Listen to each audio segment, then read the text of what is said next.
So I want to talk about something that's very near and dear to my heart. I was actually watching the local news and I found out that a indie found footage, The Hem, was actually filmed about 15 miles away from where I live. So I started doing my research and I reached out to the director, Tyler Russell.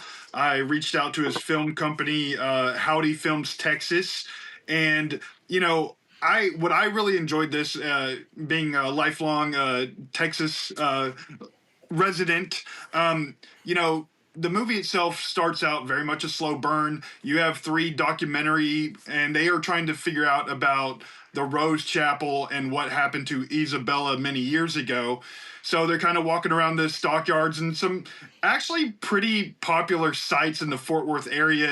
And a lot of people are hesitant to talk about what happened to Isabella. And as the day progresses, they find out that they are actually going to go to this site. They've hired a guide and they're going to film inside the Rose Chapel, which is actually the South Side preservation. So they kind of redid the story there a little bit. And there's really one rule. The guide wants to get in and out by 8.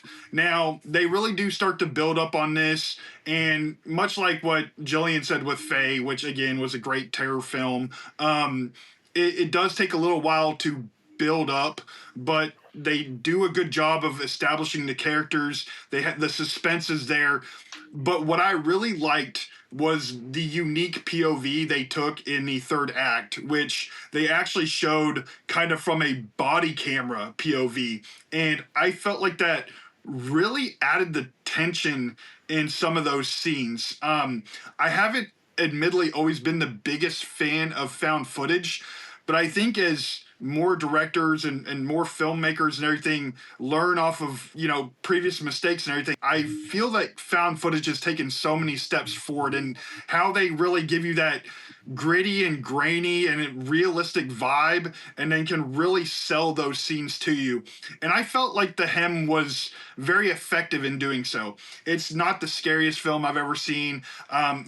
It's doesn't have a lot of jump scares and everything like that, but I thought it crafted a really good story. And one thing I'll say is when I go and I look at a film and I see a budget for a film, absolute kudos to that team because I know how hard they had to work to make this project come alive. So I have to say, I found it over on Prime. It's $1.99 to rent.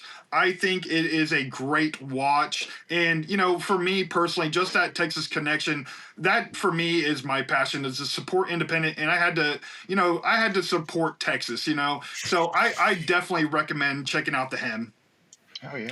Yeah, we are familiar with that movie. I mentioned we had Tyler on the show. We didn't get a review of it because we were interviewing him. So it is great to have a review of the film. But yeah, I think quite a few of us on here got a chance to see that film, and it is a good little found footage treat.